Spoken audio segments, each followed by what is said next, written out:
At ito naman guys, buti. Pinaghalo-halo lang siya ng mga buti, ng mga patapon na at mga durug-durug na mga buti.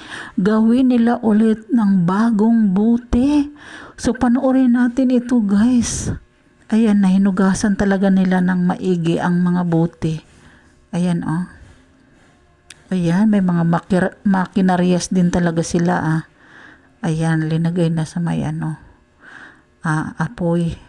Tapos, ayan na guys.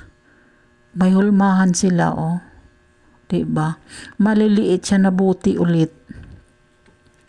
Ayan. O 'di ba? Ang galing ng kanilang mga idea. Ayan na guys oh.